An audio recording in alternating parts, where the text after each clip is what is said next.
say Nigerian parents raise you or manage you? I would say they tend to manage you. There's this big culture of like just have kids, get married. It like there isn't any thought behind like how is my child gonna be set up outside of like being a worker. So they manage you in order to be a employee. Do they like force you to go to college and all that? Yeah. Most of the time it's like a given, like you all go to school, you all go to school. There isn't a situation where people think about be a business owner.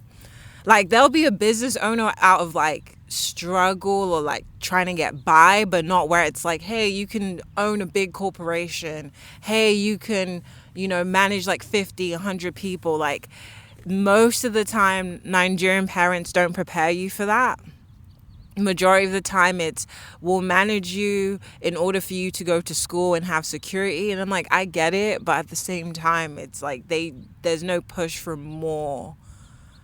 It's very much like you're either born in that sort of family from like generations of it, or it's go to school. But even then they're like, you still gotta go to school even if you're born into those families. So do you think Nigerians kind of stay in their financial brackets? Like if they're poor, they usually just stay poor? Oh yeah, majority of the time, because there isn't a push to be more than just like a stable worker. So it's very hard to like change brackets. And if you do change brackets, it's like you get commended. People praise you. They're happy for you when this reward comes. But when you're like starting off building, the parents don't push you to build as a business person or build independence, financial independence. It's just more of security and have a child and be married. What was your experience like when you first started, trying to venture out into entrepreneurship and find your own way? Honestly, I would say I do have some really supportive parents for the most part. But starting off, it was go to school. What else are you gonna do? It was even to the point where like my mom had a friend and she would say like, I don't think Marcy should be a nurse. Like she said that shit. Oh wow. Yeah, she was like, I don't think like, there's more than my mom was just like, well, what else can she do? Like my mom told me that she said Wait, that. but about a nurse though, isn't like a nurse like a good thing or like a high ranking thing? I mean, yeah, like most of the time, Nigerians are either going to be like lawyers, doctors, nurses, engineers. That's the top four jobs Nigerians are pushed as because it's like the secure jobs, the higher paid. So my mom, wanted the best, and she was like, she did nursing, so Marceline, she's going to be okay. But her friend kind of saw that energy in me and was like, I don't think so, but like, okay. So it turned into like so initially I really pushed through. I did like pretty much the whole thing. Like I technically have enough credits to be an nurse at the moment, to be honest. But Why not go that route? because it's draining as fuck. Like I've seen the levels of this shit. Like I had my mom's friend's daughter, like she's a creative. She big creative, man. Dancer, makeup artist, fashion, music, got signed everything, man. But like the nursing job, it takes a toll, and I've seen how much it pulls from people that like you don't have as much time for all your other ventures. Do you think it's harder being a Nigerian?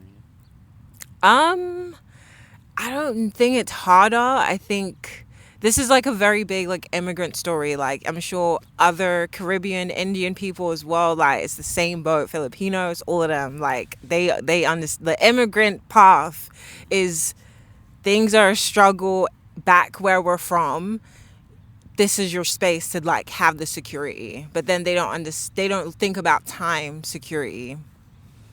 They don't think about like financial freedom. They just think be secure because we don't have that over there, and that's where you strive for.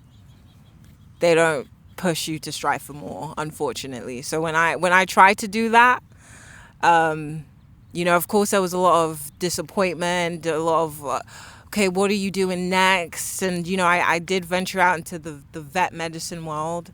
And I was like, fuck, it's the same energy. I can't escape it. Like, it felt like the lights, the fluorescent lights. It was just something about it where I'm like, this can't be forever.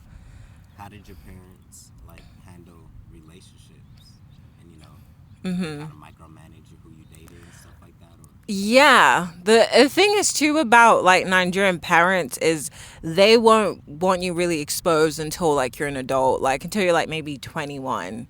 But damn, they don't give you like that space to like date like how white people date like in teens, and the parents are involved like, go make these mistakes now. They will put you in this position where it's like, how dare you even be interested in dating at this point? How like your focus needs to be in school, your focus needs to be on your security. Like, that's the push. They make it quite dangerous for you. Actually, they don't see it that way because they think it's protecting you from making mistakes, but it's like, it's the older you get, the worse the circumstances.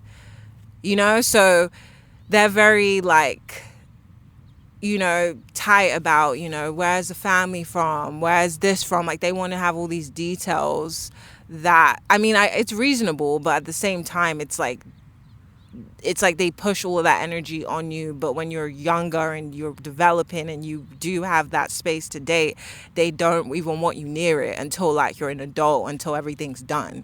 And then they're like, okay, are you thinking about marriage? Are you thinking about your husband? Are you thinking about like experiences you weren't really allowed to have, to be honest? Yeah. do you think respect your elders is really about respect, or do it's a rule so elders never get questioned? I believe it's a rule so that elders don't get questioned.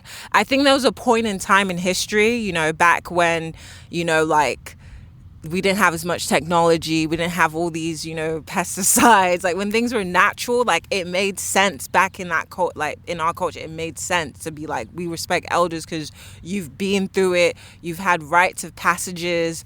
It really was like it's been a big thing. But now, with all the modernization, even within Nigeria, like, it's just a thing that people need to keep up with just so that they have some sort of power in their lives.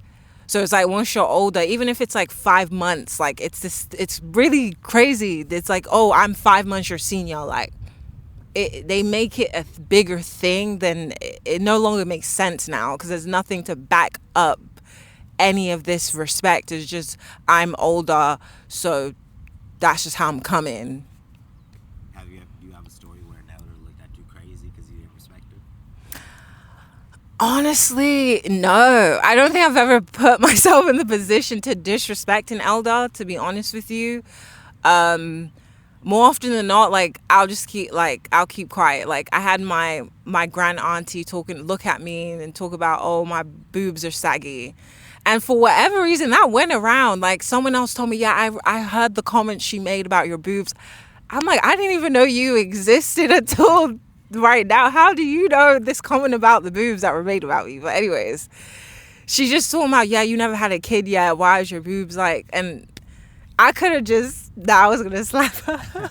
I could have said, what the fuck is wrong with you? But I was just like, I told her, I was like, this is my makeup. So, I'll keep it straight though. That's the thing too. Like, I could speak and I'll keep it straight to the point where you won't know, like, low-key it might be disrespectful, but I was like, this is how I was made. Like, that's just my genetics. Like, what's next?